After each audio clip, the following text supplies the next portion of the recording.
యేసయ్యా స్తోత్రాలయ్యా నా దైవము నీవయ్యా. శుభోదయం. క్రీస్తునందు ప్రియమైన విశ్వాసులారా, సజీవుడు పునరుద్ధారుడైన యేసు క్రీస్తు వారి యొక్క శుభప్రదమైన నిరీక్షణ నామంలో మీ అందరికీ శుభాలు తెలియజేస్తున్నాను. దేవుని యొక్క మహాకృపను బట్టి దేవుడు లాస్ట్ వీక్ అంతా కూడా మరి మన పనుల్లో మన ప్రయాణ బాధ్యతల్లో ఆయన వెన్నంటుండి ఆయన కాపుదల మనకు అనుగ్రహించి మరి మరొక వీక్లో ఫస్ట్ డేలో ఉదయకాల సమయం దేవుని యొక్క చల్లని మెల్లను స్వరమైనటువంటి కృపను 20th అక్టోబర్లోను దేవుడు మనల్ని ప్రవేశపెట్టి మరి ఇటు ధన్యతను దేవుడు మనకు దయచేసినందుకు మనం ఎంతగానో దేవునికి కృతజ్ఞతలు చెల్లించాల్సినవారిగా ఉన్నాం. ఈ దినం మన టీఎల్సీ దిన ఆహారంలో దేవుని యొక్క వాక్యాన్ని జ్ఞాపకం చేసుకున్నాం. మరి వాక్యంతో పాటు ఎప్పట్లాగానే మరి ఒక క్వశ్చన్ అడగటం జరుగుతుంది. ఆ క్వశ్చన్ యొక్క ఆన్సర్ని మన టీఎల్సీ యూట్యూబ్ ఛానల్లో కామెంట్ బాక్స్లో మరి పోస్ట్ చేయాల్సిందిగా మీకు మనవి చేస్తున్నాను. అపోస్తలుడైన పౌలు రోమిలికి రాసినటువంటి పత్రిక 15వ అధ్యాయం 13వ వచనాన్ని చదువుకున్నాం. కాగా మీరు పరిశుద్ధాత్మ శక్తి పొంది విస్తారముగా నిరీక్షణ గలవారొకటుకు నిరీక్షణ కర్తయగు దేవుడు విశ్వాసము ద్వారా సమస్త ఆనందముతోనూ సమాధానంతోనూ మిమ్మును నింపునుగాక.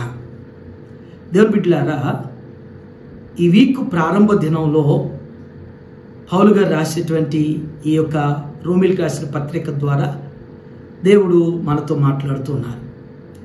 ఈ భాగంలో మనం జ్ఞాపకం చేసుకోవటానికి చాలా ఆధ్యాత్మికమైనటువంటి తలంపులు మనకి జ్ఞాపకం చేయబడ్డాయి.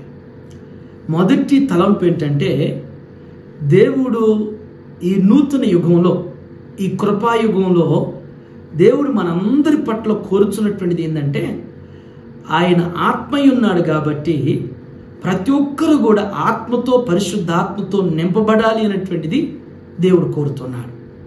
నా ఆత్మ లేనటువంటి వాడు నా వాడు కాడు అంటాడు.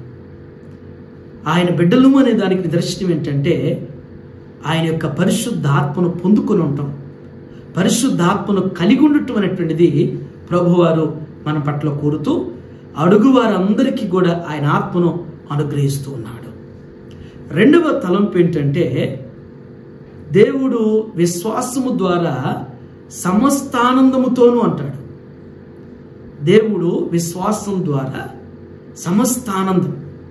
మనకి దేవుడు మన పట్ల కోరుతుంది ఏంటంటే, మనం ఎప్పుడు కూడా సంతోషంగా ఆనందంగా ఉండాలని ప్రభు కోరుతున్నాడు. దుఃఖంతో, నిట్టూర్పుతో, నిరాశతో, నిరుత్సాహంతో ఉండటం అనేటువంటిది దేవునికి ఇష్టం లేదు, దేవుడు ఒప్పుకోవటం లేదు, దేవుడు కోరుకోవట్లేదు. ఇప్పుడు మనం తల్లిదండ్రులుగా ఉన్నామంటే మన బిడ్డలు ఎప్పుడు సంతోషంగా ఉండాలి, వారు ఎప్పుడు ఆనందంగా ఉండాలి, వారు ఎప్పుడు కూడా మరి సంతృప్తికరంగా కనబడాలని చెప్పేసి తల్లిదండ్రులకు మనం ఎలా కోరుతూ మనం ఎలా ఆశిస్తామో, మన పరమ తండ్రి కూడా మన నిత్యం కూడా ఫిలిప్పీయులకు రాసిన పత్రిక 4:4 అంటాడు, మీరు ఎల్లప్పుడూ ఆనందించండి అంటాడు. మీ యొక్క సహనమును సకల జనులకు తెలియపరిచే విధంగా మీరు ఆనందించండి అనేటువంటిది జ్ఞాపకం చేస్తాడు.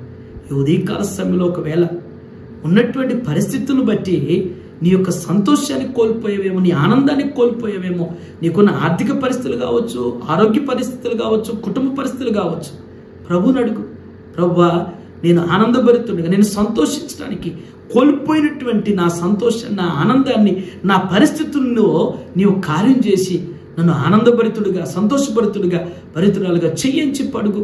ప్రభు ఖచ్చితంగా అనుగ్రహించేటువంటి వారు. మరొక మాట ఏంటంటే, సమాధానంతో మిమ్మును నింపునుగాక అంటాడు. సమాధాన కర్త అయినటువంటి మన ప్రభు ఆయన సమాధానంతో మనల్ని నింపాలని చెప్పేసి మనం ఎప్పుడు కూడా సమాధానం కలిగి ఉండాలని, మన కుటుంబాలు, మన బిడ్డలు, మన జీవితం ఆయన అనుగ్రహించేటువంటి సమాధానంతో ఉండాలనేటువంటిది, ఆయన బిడ్డలుగా మనం ఎప్పుడు కూడా సమాధానకరమైనటువంటి వారిగా జీవించాలనేటువంటిది ప్రభు కోరుతున్నాడు. ఈ ఉదయకాల సమయంలో పరిశుద్ధాత్మతో నింపబడినటువంటి వారిగా నిత్యం మరి సంతోషించేటువంటి, ఆనందించేటువంటి వారిగా ఆయన యొక్క సమాధానం కలిగి జీవించటానికి, ఆయన సమాధానం పొందుకుని నడిచేటువంటి వారిగా పరిశుద్ధాత్ముడు మరి ఈ వీక్ ప్రారంభ దినంలో, మరి ఈ వీక్ అంతట్లో కూడా ఆయన లేఖనాలు మన పట్ల స్థిరపరుస్తూ నెరవేరుస్తూ ముందుకు నడిపిస్తూ ఆయన మహిమార్థమే మనల్ని దీవించనుగాక. ఈ మాటలు దేవుడు మనందరి వినికిల్లో బలపరచునుగాక. దేవుని బిడ్డలారా, ఈ దినం మన క్వశ్చన్ ఏంటంటే, ఈ పత్రికలో ఈ భాగంలో మీరు గమనిస్తే ఈ మాటలన్నిటిని కూడా జ్ఞాపకం చేసినటువంటి వ్యక్తి, ఈ రోమీ సంఘానికి ఈ పత్రిక ద్వారా ఈ హెచ్చరికలు జ్ఞాపకం చేసినటువంటి ఆ వ్యక్తి ఎవరు? ఈ పత్రిక, రోమీలకు రాసినటువంటి పత్రిక రాసినటువంటి గ్రంథకర్త ఎవరు అనేటువంటి ఆయన పేరును మన టిఎల్సి కామెంట్ బాక్స్లో పోస్ట్ చేయాల్సిందిగా మనం చేయించున్నాం. ప్రార్థన చేసుకుందాం. సకల ఆశీర్వాదములకు కారణభూతులైన మా ప్రియ పరలోకపు తండ్రి, మీ పరిశుద్ధ పాదాలకు వందనాలు. ఈ ఉదయం నాయన దివ్యమైనటువంటి మీ మాటల చేత మాతో మీరు మాట్లాడేందుకు వందనాలు చెల్లిస్తున్నాం నాయన.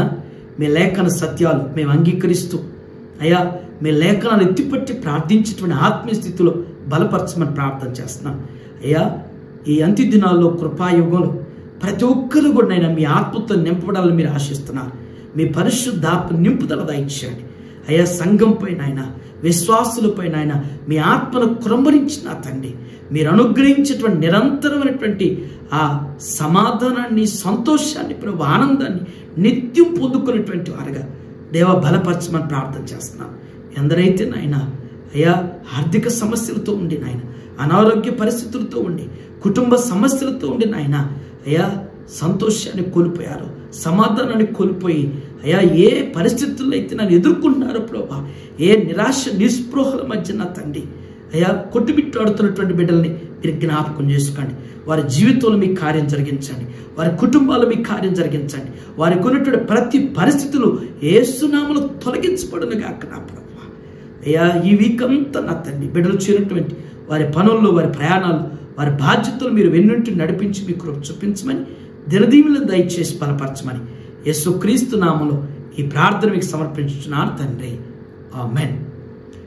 God bless you all.